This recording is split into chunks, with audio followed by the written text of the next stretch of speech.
திருக்குறள் 10 பிறவி பெருங்கடல் நீந்துவர் நீந்தார். இறைவன் அடிசேராதார். திருக்குறள் சார்ந்த விளக்கம். இவ்வாழ்க்கை என்பது பிறவிகள் நிறைந்த ஒரு பெரும் கடல். இறைவனுடைய திருவடிகளைச் சார்ந்து அவனது நற்பண்புகளை பின்பற்றி வாழ்பவர்கள் இத்துன்பக் கடலை கடந்து கரையேறுவர். ஆனால் இறைவனை நினையாமல் அவனது நன்னெறியை பற்றாதவர்கள் இப்பிறவிக் கடலிலேயே உழன்று கொண்டிருப்பர். அவர்களால் அதை கடக்க முடியாது. திருக்குறள் சார்ந்த ஒரு குட்டிக் கதை. ஒரு பெரிய நதியை கடப்பதற்காக பல பயணிகள் ஆற்றங்கரையில் காத்திருந்தனர்.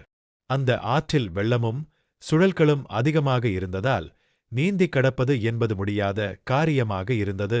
அப்போது அங்கே ஒரு திறமையான புதிய படகோட்டி தன் படகுடன் வந்தார்.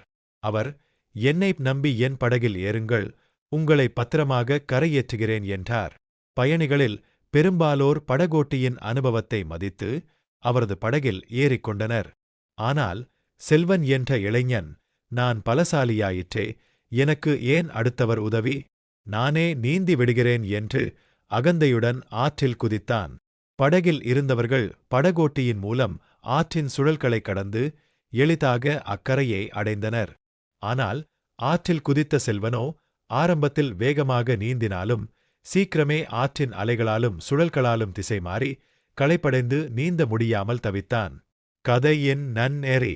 இக்கதையில் வரும் புதிய படகோட்டிதான் இறைவன். அவனது படகுதான் இறைவனின் திருவடிகள். நாம் நம்முடைய சுயபலம், பணம் என்ற அகந்தையை விட்டுவிட்டு இறைவனின் நன்னெறியை பற்றிக் கொண்டால் இப்பிறவி என்னும் பெருங்கடலை எளிதாக கடந்துவிடலாம். இல்லையெனில் செல்வனைப் போலத் துயரக் கடலில் மூழ்க வேண்டியிருக்கும்.